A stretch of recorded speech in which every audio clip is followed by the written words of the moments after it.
Baik, Bapak Ibu, kita saat ini masih membahas tentang kesalahan yang dilakukan oleh murid-murid terkait dengan sifat distributif.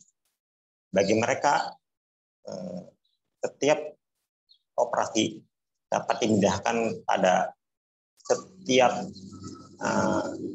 bilangan yang ada di dalam tanda kurung. Padahal belum tentu, ada aturannya. Ada aturan terkait sifat distributif. Kali ini kita akan membahas sifat distributif terkait dengan pangkat. Siapa? Kita lihat saja.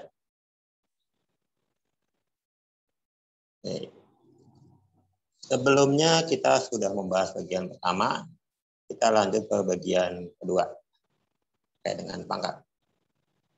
Silahkan jabarkan operasi berikut. A kali B dipangkatkan 2 menjadi A pangkat 2 kali B pangkat 2. Iya. Berikutnya, 8 kali 2 dipangkatkan 2 menjadi 8 pangkat 2 kali 2 pangkat 2. Benar. Soal berikutnya, A per B dipangkatkan 3 bisa dinyatakan sebagai A pangkat 3 per B pangkat 3.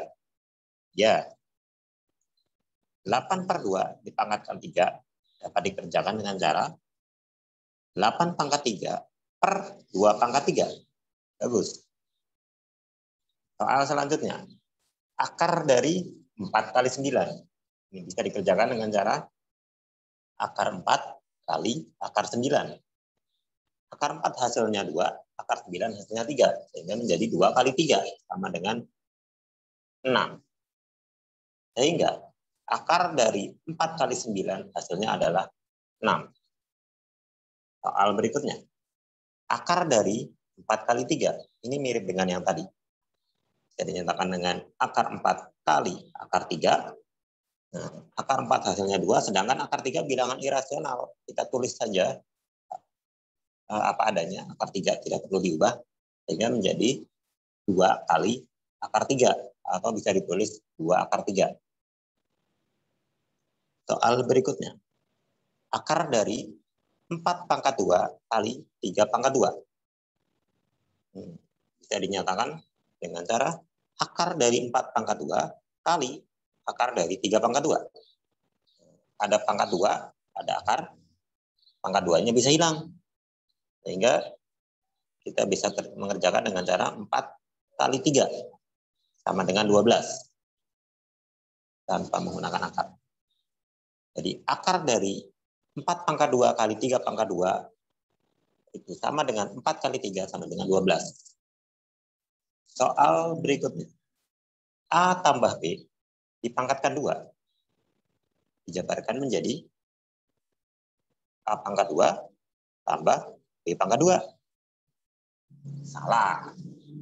Bagaimana dengan A pangkat kurang B dipangkatkan 2? A pangkat 2 kurang B pangkat 2. Ini juga salah.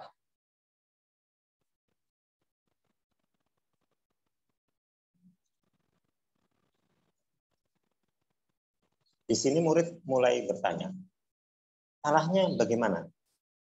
Apa yang salah? Bukankah itu pangkatnya 2? Sehingga masing-masing dipangkatkan 2.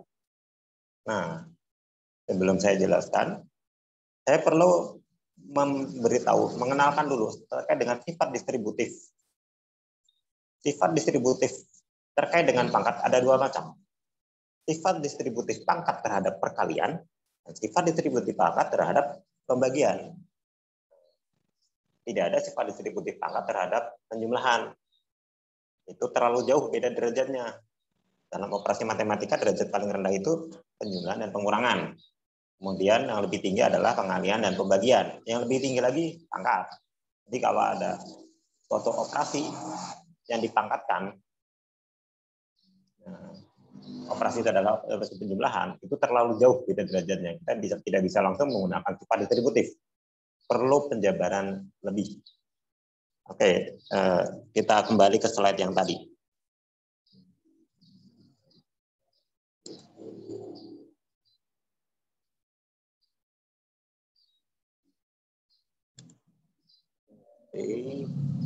Nah, yang atas ini adalah sifat distributif perkalian, sifat distributif pangkat terhadap perkalian.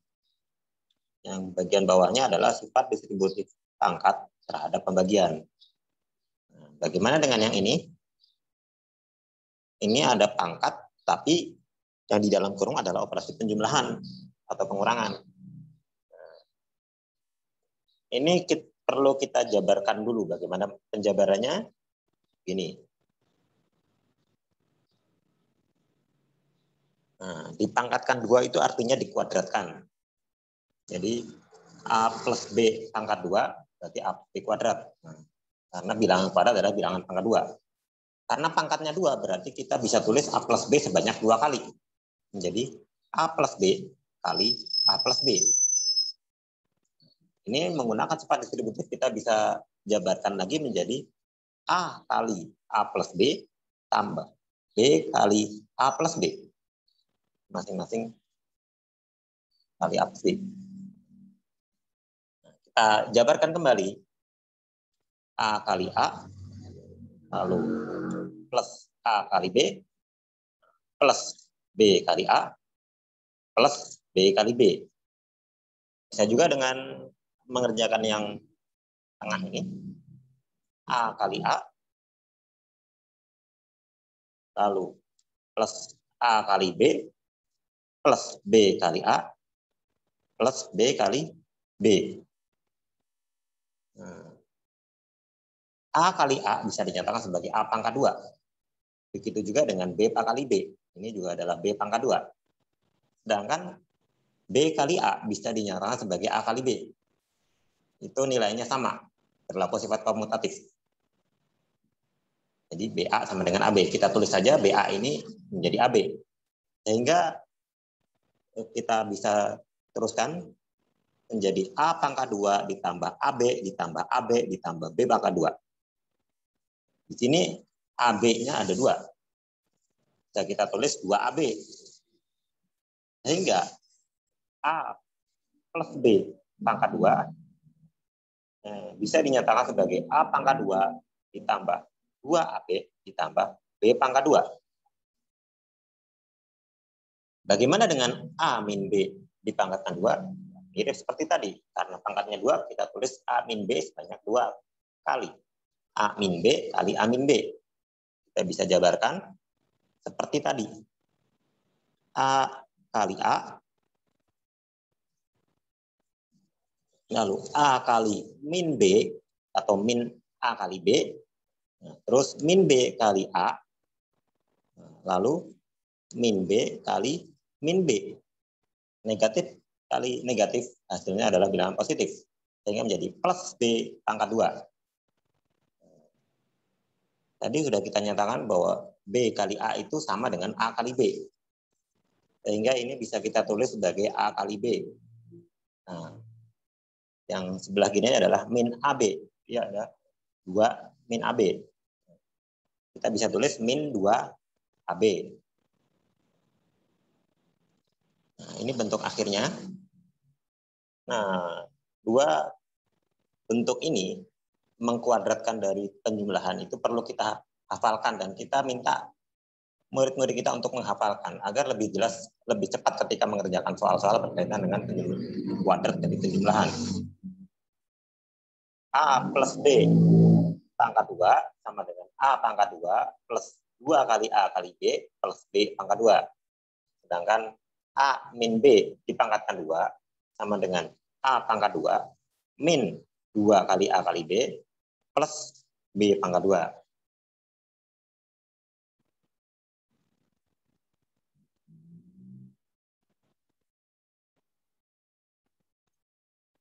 Begitu penjabaran tentang operasi penjumlahan yang dipangkatkan 2. Agak panjang memang.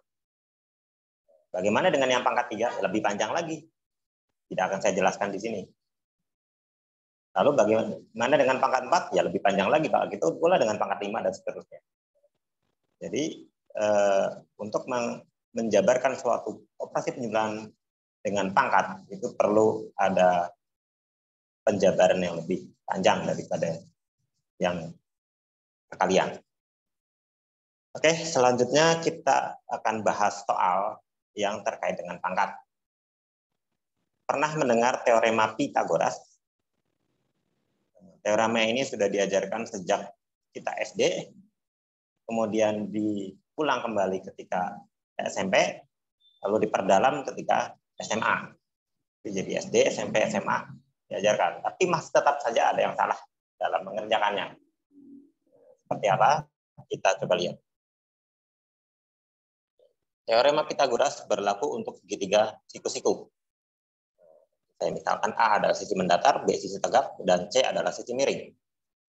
Berdasarkan teorema Pythagoras, kita memiliki hubungan C pangkat 2 sama dengan A pangkat 2 ditambah B pangkat 2. Sehingga untuk menghitung nilai C, tinggal kita akarkan saja. Yaitu C sama dengan akar dari A kuadrat tambah B kuadrat. Kita coba untuk menghitung dengan angka tertentu, misalnya A sama dengan 4 dan B sama dengan 3. Maka C sama dengan akar dari 4 pangkat 2 tambah 3 pangkat 2. Nah, ada murid yang sok keren. Dia merasa punya ilmu, main coret saja. Sehingga menjadi 4 tambah 3 sama dengan 7. Ini salah. Tidak bisa seperti itu. Coba hitung secara manual. Berapa nilai 4 pangkat 2? 16. Berapa nilai 3 pangkat 2? 9. 16 tambah 9, 25. Berapakah nilai dari akar 25? 5. Jadi C sama dengan 5. Jadi akar dari 4 kuadrat tambah 3 kuadrat itu hasilnya adalah 5. Nah, murid kita kalau kita berikan soal ini kepada murid SD dan SMA, mungkin peluang yang lebih besar itu menjawab benar adalah murid SD. Karena murid SD tidak kepikiran untuk coret-mencoret. Dia mengerjakan apa adanya. Sedangkan SMA itu sudah berpikir macam-macam. Nah, mungkin ada yang bertanya, kenapa tidak boleh dicoret? Nah, karena ini operasinya adalah penjumlahan. A kuadrat tambah B kuadrat. Kalau tambah atau kurang tidak boleh dicoret ketika ada akarnya. Nah, kalau perkalian boleh. Kalau penjumlahan tidak boleh. Kalau boleh, kenapa harus ditulis seperti ini? C sama dengan akar dari A kuadrat tambah B kuadrat. Tulis saja C sama dengan A tambah B. Tapi kan hasilnya beda. Jadi, untuk mengerjakan teorema Pythagoras, kita harus kerjakan pengkuadratannya. Jangan main coret. Nah, segitu saja. Jadi pesan saya, jangan sampai ilmu yang kita miliki justru membuat kita semakin bodoh. Kita belajar ilmu, mempelajari suatu ilmu untuk mempermudah menyelesaikan sesuatu, bukan untuk mempersulit. Kita mencari ilmu tujuannya agar dapat menunjukkan kebenaran, menunjukkan jalan yang benar, bukan malah menjadi salah. Kalau ketika setelah kita mencari ilmu, lalu kita menunjukkan jalan yang salah, berarti ilmu yang kita cari itu belum utuh. Ilmu yang kita pelajari itu masih setengah-setengah. Perlu diperdalam lagi sampai utuh. Jangan sampai tersesat atau menyesatkan orang-orang. Nah, jadi hati-hati. Kalau bisa, ketika ada murid yang salah, cepat ingatkan agar tidak menempel dan dia mengingat hal-hal yang salah itu terus. Oke, segini saja dari saya. Untuk pertemuan kali ini, semoga bermanfaat.